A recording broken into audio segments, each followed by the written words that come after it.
माधवपुर गांव के लोग बहुत ही सीधे साधे और मेहनती थे। इस गांव के ज्यादातर लोग खेती करते थे।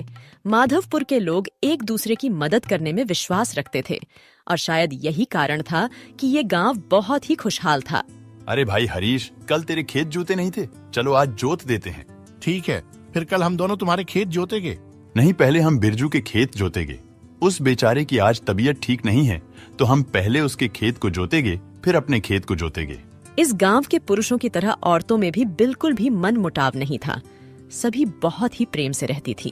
अरे रिंकू की बहू, यह हलवा मैं रिंकू के लिए लाई हूँ। उसे मेरे हाथ का हलवा बहुत पसंद है। तेरी शादी से पहले वह हर रोज मेरे घर आकर कहता था, काकी मेरे लिए हलवा बना।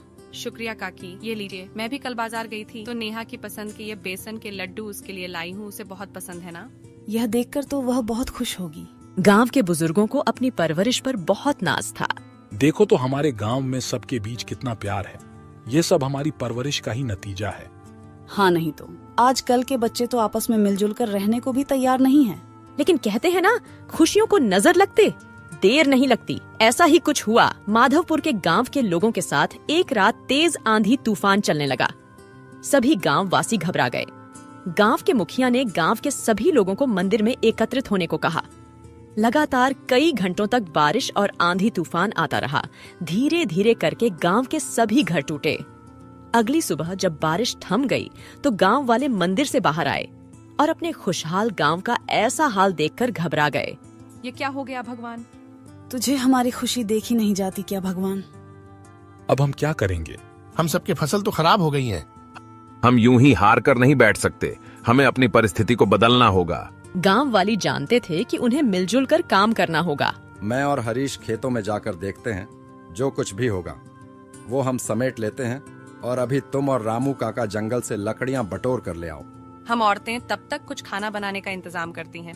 हरीश और बिरजू खेतों में चले गए और वहाँ से कुछ अच्छी फसल ले आए, जबकि रवि और रामू मुखिया जी के साथ जंगल चले गए लकड़ियाँ लाने।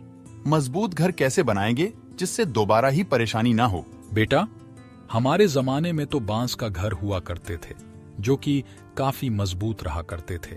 तो ठीक है, फिर हम भी अब बांस के ही घर बनाएंगे। हमें जल्द से जकड़ बांस की लकड़ियां इकट्ठी करनी होंगी। अरे वाह, इतने सारे बांस के पेड़! इससे तो हम पूरे गांव में बांस के घर बना सकते हैं। इसके बाद उन्होंने बांस को काटने का काम शुरू किया, लेकिन बांस काटने में उन्हें काफी समय लग जाता है।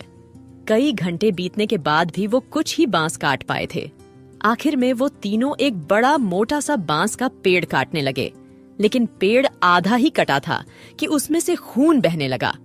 उन लोगों को उसमें से किसी औरत के रोने की आवाज आने लगी। मुझे मत काटो, मुझे बहुत दर्द हो रहा है। हमें क्षमा कर दीजिए, हम किसी को भी चोट नहीं पहुंचाना चाहते थे।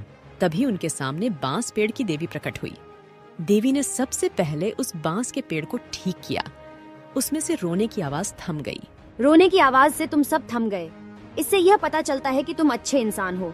ये कोई आम पेड़ नहीं है, बल्कि यह जादुई बांस का पेड़ है। जब तक ये इस जंगल में है, इसका संतुलन बना रहेगा। अच्छा हुआ हमने इसे पूरा नहीं काटा, वरना हमसे बहुत बड़ा नुकसान हो जाता। देवी माँ, हमारी मजबूरी है। कल रात की बारिश में हमारा सारा गांव तहस नहस हो गया, इसलिए हम बांस की लकड़ियाँ लेने आए थे। मेरा आशीर्वाद तुम्हें जब भी बांस की लकड़ियों की जरूरत होगी, वह अपने आप तुम्हें अपने गांव के बाहर मिल जाएंगे।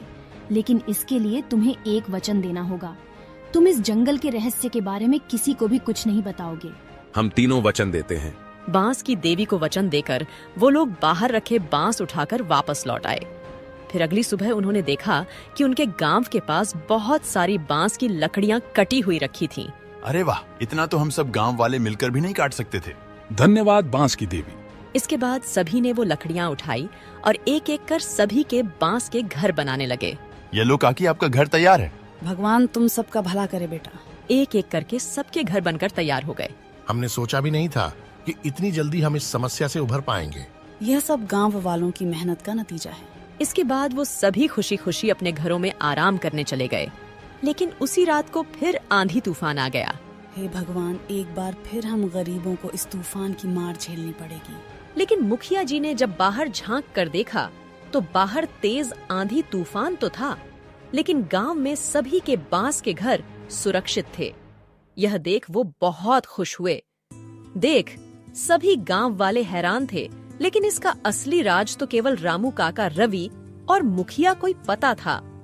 अगले दिन सभी गांव में ये चर्चा फैल गई। आखिर ये कैसे हो सकता है? आंधी तूफान तो पहले से भी ज्यादा जोरदार था, लेकिन फिर भी हम सब के घरों को कुछ नहीं हुआ। अब कितना भी तेज आंधी तूफान आए, हमारे घर को कुछ नहीं होगा। अच्छा, लेकिन वह कैसे? हमें माफ करना गांव वासियों, हम किसी को कुछ नहीं बता सकते। हमने किसी को वचन दिया है। अब सभी गांव वाले यह जानकर खुश थे कि उनके बांस के घरों को अब कुछ नहीं होगा। अब उनका पूरा गांव बांस का गांव बन चुका था। बांस की जादुई लकड़ी से बना गांव वह पूरी तरह सुरक्षित था।